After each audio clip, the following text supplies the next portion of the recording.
ये जो circulating loop है ये जो मैग्नेटिक फील्ड क्रिएट करता है, तो इस तरह से कि एक है नॉर्थ पोल के तौर पे एक्ट करता है और दूसरा साउथ पोल के तौर पे बिहेव करता है, यानी ये टाइनी मैग्नेट की तरह बिहेव करेंगे। कभी भी ऐसा पॉसिबल नहीं है कि मैग्नेट में मोनोपोल एग्जिस्ट करे, यानी सिंगल पोल एग्जिस्ट करे। हमेशा एक पोल नॉर्थ होगा, दूसरा पोल साउथ होगा।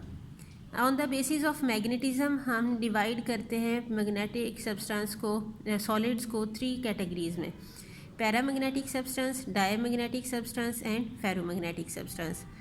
पैरामैग्नेटिक सब्सटेंसेस कौन से हैं? Substances in which atoms behave like a tiny magnet, यानी कि net magnetic field cancel out सारा नहीं होगा, बल्कि नेट मैग्नेटिक फील्ड प्रेजेंट होगा उतना कि जितना कि एक टाइनी मैग्नेट का होता है।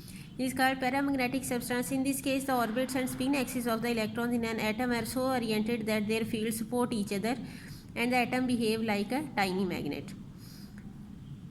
For example, aluminium, plutonium, etc. It decreases with temperature. यानी कि अगर हम टेम्परेचर इंक्रीज़ कर दें तो वो जो इनकी सपोर्ट करने की एबिलिटी है मैग्नेटिक फील्ड की एक दूसरे को, वो कम हो जाएगी। Diamagnetic substance. Substance in which atoms do not behave like a tiny magnet are called diamagnetic substance. In this case there is no resultant magnetic field, यानी कुछ मैग्नेटिक फील्ड जो हो गया वो मोशन ऑफ इलेक्ट्रॉन्स होगी clockwise और कुछ की होगी एंटी क्लॉकवाइज, वो एक दूसरे को कैंसिल आउट कर देंगे और नेट मैग्नेटिक फील्ड ज़ीरो हो जाएगा। For example gold, silver, copper etcetera. Ferromagnetic substance कौन से हैं? Substance in which atoms cooperate with each other in such a way so as to show strong magnetic field, यानी paramagnetic substance में भी कुछ effect cancel out हो रहा होगा, कुछ रिजल्ट बच रहा होगा। इसमें क्या होगा, मैक्सिमम इलेक्ट्रॉन्स जो हैं वो एक दूसरे को सपोर्ट कर रहे होंगे।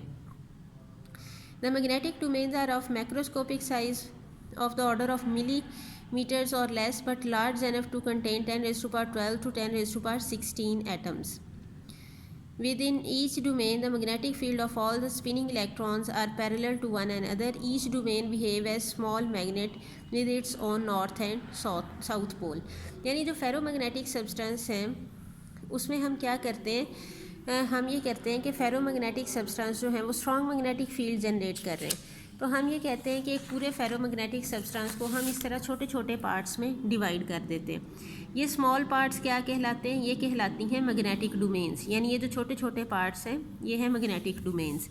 और ये जो इस तरह से हैं ये डोमेन्स कि एक डोमेन में 10 रेज़ टू पावर 12 से 16 एटम्स हैं और उन सब का एक से इलेक्ट्रॉन्स एक दूसरे के मैग्नेटिक फील्ड को सपोर्ट कर रहे हैं। एरो किस चीज़ को शो कर रहा है कि इधर है नॉर्थ पोल और दूसरा है साउथ पोल। नॉर्थ से साउथ की तरफ होती है मैग्नेटिक फील्ड की डायरेक्शन, यानी कि इसी तरह यहाँ पे क्या है, इधर नॉर्थ पोल दूसरी तरफ साउथ पोल। सारी डोमेन्स का इस तरह से होगा magnetic field. In unmagnetised iron the domains are in order so that the net magnetic effect of sizeable specimen is zero. अब देखेंगे रैंडम है, किसी का मैग्नेटिक फील्ड किसी तरफ है, किसी का किसी तरफ है, वो एक दूसरे को नेट जब हम मैग्नेटिक फील्ड लेंगे तो वो ज़ीरो हो जाएगा। When the material is placed in external magnetic field, अगर हम इसको उठा के किसी एक्सटर्नल मैग्नेटिक फील्ड के अंदर रख दें तो क्या होगा, सारे नॉर्थ पोल साउथ पोल की तरफ अट्रैक्ट होंगे और सारे साउथ पोल्स नॉर्थ पोल की तरफ अट्रैक्ट हो जाएंगे, डोमेन्स अलाइन हो जाएंगी। When the material is placed in external magnetic field, the domains line up parallel to the lines of external magnetic field and specimen become saturated. The combination of a solenoid and specimen of iron inside it makes a powerful magnet called an electromagnet. अगर आपको याद हो हमने galvanometer के topic में soft iron core use की थी, उसमें भी हमने क्या कहा था कि हम मैग्नेटिक फील्ड को एनहांस करने के लिए इसे यूज़ करते हैं। इसी तरह हमने सोलिनाइड के अंदर कोर ली थी। सोलिनाइड क्या है कि एक्सटर्नल मैग्नेटिक फील्ड प्रोवाइड करेगा और उसके अंदर जब हम एक मैग्नेटिक मटेरियल को रखेंगे वो भी मैग्नेट बन जाएगा, क्योंकि उसमें भी डोमेन्स अलाइन हो जाएंगी, वो भी मैग्नेट बन जाएगा। अब कुछ मटेरियल्स इजीली मैग्नेटाइज हो जाते हैं, यानी कि उनकी डोमेन्स इजीली अलाइन हो जाती हैं। कुछ मटेरियल जो हैं वो इजीली मैग्नेटाइज नहीं होते। Iron is a soft magnetic material, its domains are easily oriented on applying an external field and also readily return to the random position when the field is removed. It is desirable in electromagnet and in transformer.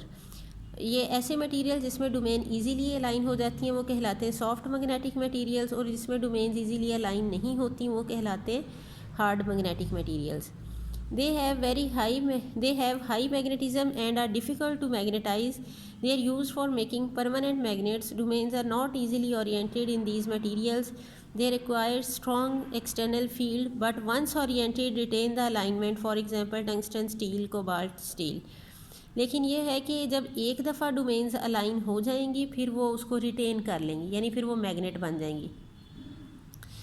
Effect of temperature on magnetism. जब हम temperature increase करते हैं तो magnetism कम होना शुरू हो जाती है, magnetic ability.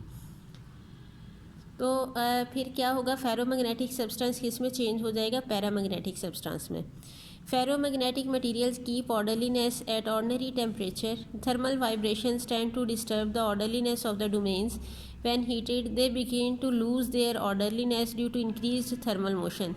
This process occurs at particular temperature called Curie temperature. It is a temperature at which ferromagnetism disappears and the substance becomes paramagnetic. The Curie temperature for iron is 750 degrees centigrade. At this temperature, orderliness of domains become disorder.